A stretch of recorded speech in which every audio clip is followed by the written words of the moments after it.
ವಿಜಯ ನುಡಿ ಕನ್ನಡ ನ್ಯೂಸ್ ಚಾನಲಿನ ನಮ್ಮೆಲ್ಲ ವೀಕ್ಷಕರಿಗೆ ಹಾಗೂ ನಮ್ಮೆಲ್ಲ ಆತ್ಮೀಯ ಸ್ನೇಹಿತರಿಗೆ ನಮಸ್ಕಾರ. ನಾನು ಸಲೀಂ ಜಾವಿದ್. ಸ್ಮಾರ್ಟ್ ಸಿಟಿ ದಾವಣಗೆರೆ ದಕ್ಷಿಣ ಭಾಗದ ಅಭಿವೃದ್ಧಿಯಲ್ಲಿ ಮಲತಾಯಿ ಧೋರಣೆ. ಈ ದಕ್ಷಿಣ ಭಾಗದಲ್ಲಿರುವಂತಹ ಅಭಿವೃದ್ಧಿ ಕೆಲಸಕ್ಕೆ ಮಲತಾಯಿ ಧೋರಣೆ ಮಾಡ್ತಾ ಇರೋರು ಯಾರಂತ ಗೊತ್ತಾಗ್ತಾ ಇಲ್ಲ.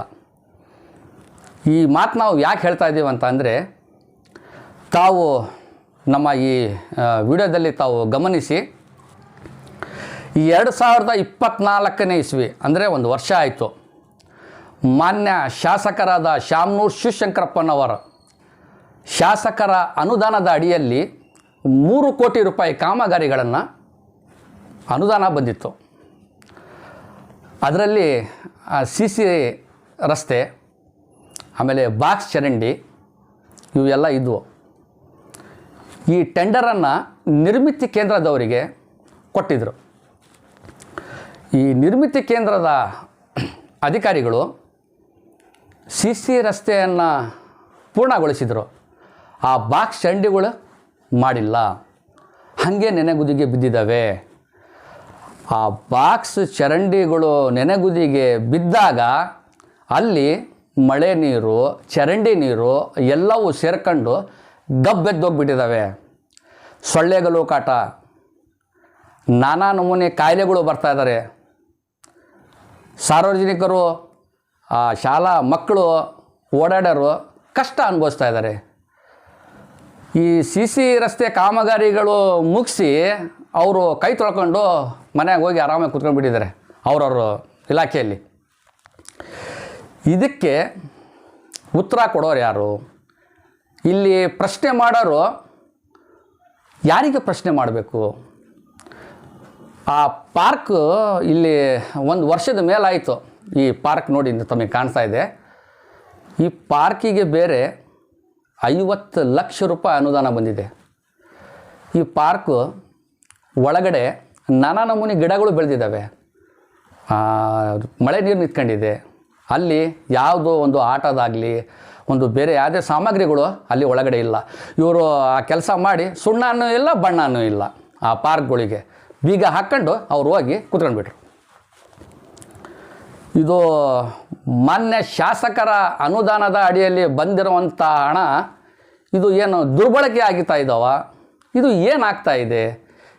ಇದು ಯಾರಿಗೆ ಕೇಳಬೇಕು?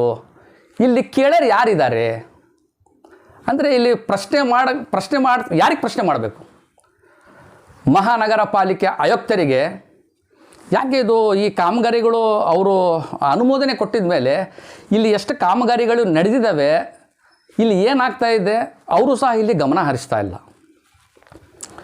ಮಾನ್ಯ ದೂಡ ಅಧ್ಯಕ್ಷರು ಅವರು, ನಾವು 1 ಸತಿ 2 ಸತಿ ನಾವು ಅವರಿಗೆ ವರದಿ ಮಾಡುವಾಗ ಅವ್ರು ಹೇಳ್ತಾರೆ, ಊರು ಬೆಳೆದಂಗೆ ಕೆಲವೊಂದು ಸಮಸ್ಯೆಗಳು ಬೆಳೀತವೆ, ಹಂತ ಹಂತವಾಗಿ ಕೆಲಸಗಳಾಗ್ತದವೆ.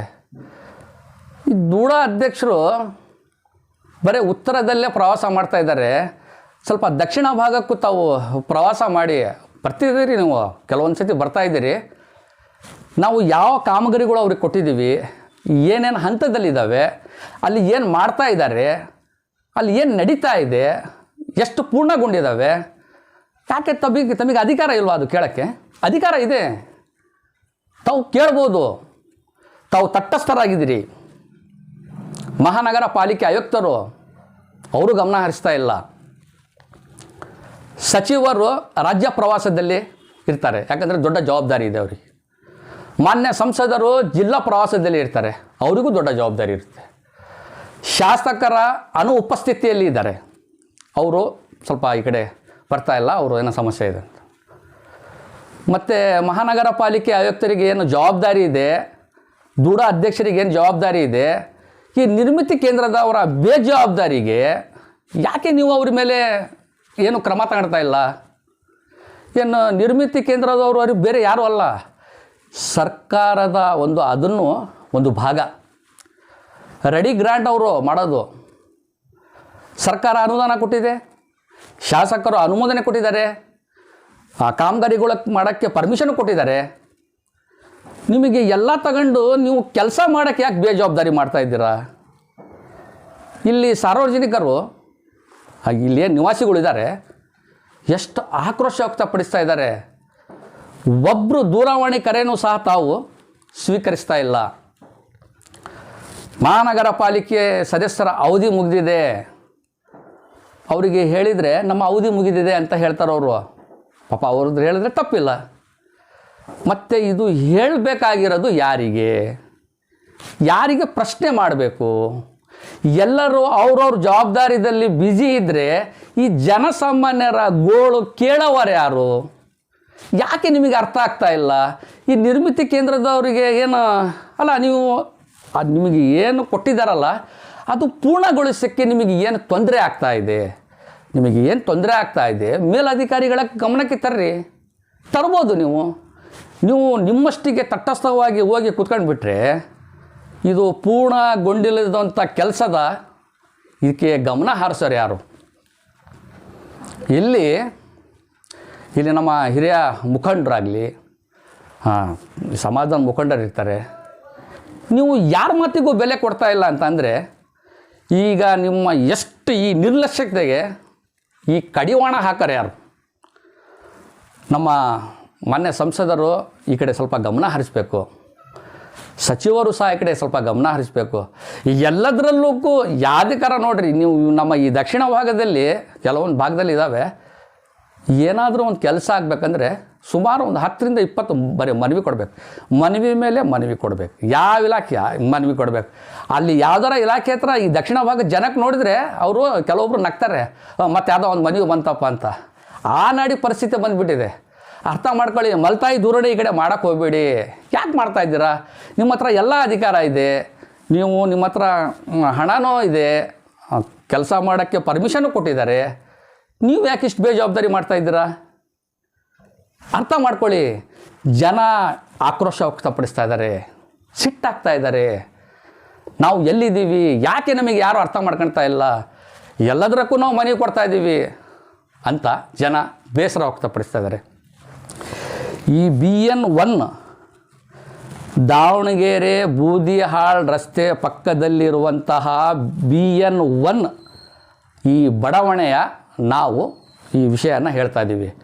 ಇದನ್ನು ಬಿಟ್ಟು BN2 ಅಲ್ಲಿ ಒಂದು ಪಾರ್ಕ್ ಇದೆ, ಅದೂ ನೆನಗುದಿಗೆ ಬಿದ್ದಿದೆ. ಅದಕ್ಕೂ 50 ಲಕ್ಷ ರೂಪಾಯಿ ಅನುದಾನ ಬಂದಿದೆ. ಅನುದಾನ ಬಂದು ಸಹ ನೀವು ಕೆಲಸ ಮಾಡ್ತಾ ಇಲ್ಲ ಅಂತಂದರೆ ಆ BN2 ಅಲ್ಲೂ ಸಹ ಜನ ಆಯ್ತಲ್ಲ ಬೇಸರ ವ್ಯಕ್ತಪಡಿಸ್ತಾ ಇದ್ದಾರೆ. ಅದಕ್ಕೆ ಹೇಳೋದು, ಅಭಿವೃದ್ಧಿ, ದಕ್ಷಿಣ ಭಾಗದ ಅಭಿವೃದ್ಧಿಗೆ ಮಲತಾಯಿ ಧೋರಣೆ ಯಾಕೆ ಮಾಡ್ತಾಯಿದ್ದೀರಾ? ದೂಡ ಅಧ್ಯಕ್ಷರು ಗಮನ ಕೊಡಿ. ಎಲ್ಲದಕ್ಕೂ ತಾವು ಉತ್ತರ ಭಾಗದಲ್ಲೇ ಅಡ್ಡಾಡೋಕ್ಕೆ ಹೋಗಬೇಡಿ, ಇಲ್ಲೂ ಸ್ವಲ್ಪ ಈ ಕಡೆ ಗಮನ ಹರಿಸಿ. ನಾವು ಈ ಭಾಗದ ಜನರ ಆಕ್ರೋಶವನ್ನು ನಾವು ನಿಮಗೆ ತೋರಿಸ್ತೀವಿ, ತಾವು ನೋಡಿ. ಇದು ನೋಡ್ರಿ, ಇಲ್ಲಿ ಮತ್ತು ನಾಗರಿಕರು ಭಾಳ ದಿವಸದಿಂದ ಬಂದು ನನಗೆ ಹೇಳ್ತಾನೆ ಇದ್ದಾರೆ, ಅಣ್ಣ ಏನಣ್ಣ ಇದು ಪಾರ್ಕ್ ಈ ಥರ ಕಟ್ಟಿ ಬಂದ್ ಮಾಡಿಬಿಟ್ರು, ಚರಂಡಿಗೆಲ್ಲ ನೀರು ನಿಂತೈತಿ, ಯಾರಣ್ಣ ತಗ್ಸ್ಬೇಕು, ತಗ್ಸ್ರಣ ಹೇಳ್ರಣ ಅಂತ ಹೇಳಿದರು.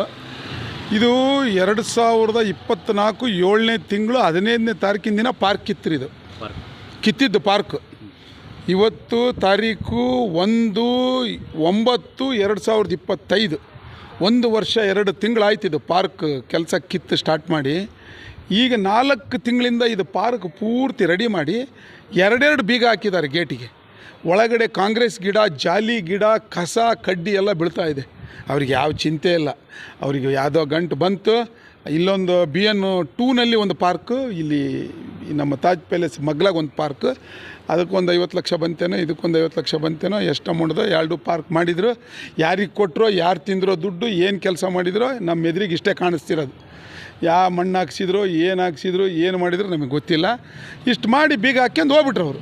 ಈ ಪಾರ್ಕ್ ಅಕ್ಕಪಕ್ಕ ಈ ಕೆಲಸ ಮಾಡ್ಬೇಕಾದ್ರೆ ಆ ಚರಂಡಿ ಒಳಗಡೆ ಮಣ್ಣು ಬಿದ್ದು ಚರಂಡಿ ಎಲ್ಲ ಬಂದಾತಲ್ಲ, ಇದನ್ನೇನು ಕ್ಲೀನ್ ಮಾಡಿಸ್ಲಿಲ್ಲ. ಅಷ್ಟು ಮಾಡಿ ಹೋದವ್ರು ಯಾರೂ ಬಂದಿಲ್ಲ. ಅದು ಹಂಗೆ ನೆನೆಗುದಿಗೆ ಬಿದ್ದೈತಿ ಎಲ್ಲ. ನೋಡಿರಿ ಚರಂಡಿಗಳು, ಇದು ಹೊಸ ರೋಡ್. ಇದನ್ನು ಶಾಮನೂರು ಶಿವಶಂಕರಪ್ಪ ನಮ್ಮ ಮಾನ್ಯ ಶಾಸಕರು ಅವರು 3 ಕೋಟಿ ಅನುದಾನದಲ್ಲಿ ಈ ರೋಡ್ಗಳನ್ನು ಮಾಡೋಕ್ಕೆ ವ್ಯವಸ್ಥೆ ಮಾಡಿದ್ರು. ಈ ಒಂದು ರೋಡು, ಆಮೇಲೆ ಅಲ್ಲಿದೊಂದು 40 ಅಡಿ ರೋಡು, ಮಸೂತಿ ಮಗ್ಲಾಗ ಒಂದು 3 ರೋಡು, ಕ್ವಾಟ್ರಸಿಗೆ ಒಂದು 2 ರೋಡು, ಚರಂಡಿ ರೋಡ್ ಮಾಡೋಕ್ಕೆ ಮಾಡಿದ್ರು. ಎಲ್ಲ ಮೇಲೆ ರೋಡ್ ಮಾಡಿದರು, ಚರಂಡಿ ಮಾಡಲಿಲ್ದಂಗೆ ಹೋದರು. ಈ ಚರಂಡಿ ತೆಗ್ಗಾಗಿರೋದು ನೋಡ್ರಿ, ಇಲ್ಲಿ ಕಸ ನಿಂತಿರೋದು ನೋಡ್ರಿ, ನೀರು ನಿಂತಿರೋದು ನೋಡ್ರಿ. ಇಲ್ಲಿ ಯಾರು ಹೇಳೋರಿಲ್ಲ, ಇಲ್ಲಿ ಯಾರು ಲೀಡ್ರು, ಇಲ್ಲಿ ಯಾರು ಕಾರ್ಪೊರೇಟ್ರು ಯಾರು ಬಂದು ನೋಡೋದಿಲ್ಲ. ಇಲ್ಲಿ ನಾವೇ ಅವ್ರು ರಾಮಪ್ಪ ನನ್ನ ವಾರ್ಡ್ ಕಾರ್ಪೊರೇಷನ್ನರಿದ್ದಾರೆ, ಅವರಿಗೆ ಅಲ್ಲಿ ಹೆಲ್ತ್ ಇನ್ಸ್ಪೆಕ್ಟ್ರಿಗೆ ಫೋಟೋಗಳು ತಗೊಂಡೋಗಿ ಕೊಡಬೇಕು. 10 ಸಲ ಫೋಟೋ ಕೊಟ್ಟ ಮೇಲೆ 1 ಸಲ ಬಂದು ಕ್ಲೀನ್ ಮಾಡ್ತಾರೆ. ಇದು ನಮ್ಮ ಪರಿಸ್ಥಿತಿ ಇಲ್ಲಿ. ಈ ರೀತಿ ಪಾರ್ಕ್ ಹಿಂಗಾಗಿ ಹಾಳಾಗಿ ಹೋಗ್ತಾವೆ ಪಾರ್ಕ್. 2 ಪಾರ್ಕಿಗೆ ಬೀಗ ಹಾಕಿದ್ದಾರೆ. ಇನ್ನೂ 1 ವರ್ಷ ಆಗುತ್ತೆ ಏನೋ ಓಪನ್ ಮಾಡೋಕ್ಕೆ. ನಮ್ಮದೇನು ಕಂಡೀಷನ್ ಅಂದರೆ ಆ ಚರಂಡಿನ ಮಾಡಿ ಬ್ರಿಡ್ಜ್ ಹಾಕಿ ಪಾರ್ಕ್ ಓಪನ್ ಮಾಡಿರಿ, ಚರಂಡಿ ನೀರು ಕ್ಲೀನಾಗಿ ಹೋಗಲಿ ಅನ್ನೋದು ಬಿಟ್ಟರೆ ನಾವು ಏನು ಹೇಳಿದ್ದಿಲ್ಲ ಅವ್ರಿಗೆ. ಇಲ್ಲಿಂದ 5 ತಿಂಗಳಾತವ್ರು ಬಂದೇ ಇಲ್ಲ ಯಾರು. ನಿರ್ಮಿತಿ ಕೇಂದ್ರ ಚಂದನ್, ಶಿವಕುಮಾರ್, ಚೇತನ್ ಇವರೆಲ್ಲ ಅಟೆಂಡ್ ಮಾಡ್ತಿದ್ದಾರೆ. ನಮ್ಮ ಫೋನೇ ಎತ್ತುತ್ತಿಲ್ಲ ಇವ್ರು ಯಾರು, ಏನಾಗೈತಿ ಅಂತ ಕೇಳೋಕ್ಕೆ ಇವ್ರು ಯಾರು ಫೋನೇ ಎತ್ತುತ್ತಿಲ್ಲ. ಮುಂದೆ ಏನಾಗುತ್ತೆ ನೀವು ಮೀಡಿಯಾದವರು ಜನ ನಿಮಗೆ ಕರೆಸಿದ್ದಾರೆ, ಮತ್ತು ಅವ್ರು ಏನು ಹೇಳಿದ್ದಾರೆ, ನೀವೇನು ಹೇಳ್ತೀರಾ, ನಿಮ್ಮ ಕಡೆಯಿಂದ ಏನಾರು ಕೆಲಸ ಆಗುತ್ತೇನೋ ನೋಡೋಣ. ಅದೊಂದು ಕಾಯ್ತೇವೆ ಈಗ ನಾವು. ನಮಸ್ಕಾರ. 7ನೇ ತಿಂಗಳು 2024ರಲ್ಲಿ ಪ್ರಾರಂಭ ಮಾಡಿದ ಪಾರ್ಕ್ನ ಪೂರ್ಣಗತಿಯಲ್ಲಿ ಆಗಿಲ್ಲ. ಇದು ಪಾರ್ಕು ಇಲ್ಲಿಗೆ 12 ತಿಂಗಳಾಯಿತು. ಇಲ್ಲಿವರೆಗೂ ಅದನ್ನು ಕ್ಲಿಯರ್ ಮಾಡಿಲ್ಲ. ಆಮೇಲೆ ಇಲ್ಲಿ ಪಕ್ಕದಲ್ಲಿ ಚರಂಡಿ, ಇದು ರೋಡ್ ಮಾಡಿದ್ರು, ಇದನ್ನು ಇವೆಲ್ಲ ತೆಗ್ಗಾಗ್ಬಿಡ್ತು ಚರಂಡಿಗಳು 2. ಈ ರೋಡ್ ನೋಡ್ರಿ, ಇಲ್ಲಿ ಡ್ರೈನೇಜ್ ಎಲ್ಲ ಲೀಕೇಜ್ ಇದೆ. ಇಲ್ಲಿ ಶಾಲೆ ಮಕ್ಕಳು ಅಡ್ಡಾಡ್ತಾರೆ. ಅದರಿಂದ ನಮಗೆ ಭಾಳ ತೊಂದರೆ ಆಗೈತಿ. ಇದರಿಂದ ರೋಗ ರುಜಿನಗಳಿಗೂ ಸಹ ಇದು ಸಹಕಾರಿಯಾಗೈತೆ. ಆ ಥರ ಮಾಡ್ಯಾರ ಇವ್ರು ಕೆಲಸಗಳು. ಯಾವುದೇ ಪೂರ್ಣಗತಿಯಿಂದಲೇ ಮಾಡಿಲ್ಲ ಕೆಲಸ. ಇದನ್ನು ಏನು ಮಾಡ್ಬೇಕು ಇವರಿಗೆ? ಎಲ್ಲ ಅಧಿಕಾರಿಗಳ ಹತ್ರ ಬಂದು ತೋರಿಸಿದ್ರು ಸಹ ಏನೂ ಕ್ರಮ ಕೈಗೊಂಡಿಲ್ಲ ಇಲ್ಲಿವರೆಗೂ. ತಿಳಿಸಿದ್ವಿ, ಯು ಜಿ ಡಿ ಸೆಕ್ಷನರ್ಗೂ ತಂದು ತೋರಿಸಿದ್ವಿ. ಅದನ್ನು ಯು ಜಿ ಡಿ ಲೀಕೇಜ್ ಇದೆ ರೀ, ಭಾಳ ಮಕ್ಳಿಗೆ ತೊಂದರೆ ಆಗ್ತಿದೆ, ಇಂಥ ರೋಗಗಳು ಅಂಟ್ತಿದ್ದಾವೆ, ಅದನ್ನು ಕ್ಲಿಯರ್ ಮಾಡಿರಿ ಅಂದರೆ ಬರ್ತಾರೆ, ನೋಡ್ಕೊಳ್ತಾರೆ, ಹೋಗ್ತಾರೆ. ಇದು ರೋಡು ಸಹ ಎಲ್ಲ ತಿರುಗಿ ಮಾಡಿಸಿದ್ವಿ, ಏನೋ ಮಾಡಿಸಿದ್ವಿ. ಇವೆರಡು ಚರಂಡಿಗಳು ತೆಗ್ಗಾದವು, ಇದು ಮೇಲೆ ಹೈಟ್ ಆಯಿತು. ಇದಕ್ಕೆ ಯಾಕೆ ಕ್ರಮ ಕೈಗೊಳ್ತಿಲ್ಲ ಇವರು? ಯಾರು ನಿರ್ಲಕ್ಷ್ಯ ಮಾಡ್ತಿದ್ದಾರೆ ಈ ಕಡೆ ಸೈಡು? ಅದು ನಮಗೆ ಗೊತ್ತಾಗ್ತಿಲ್ಲ.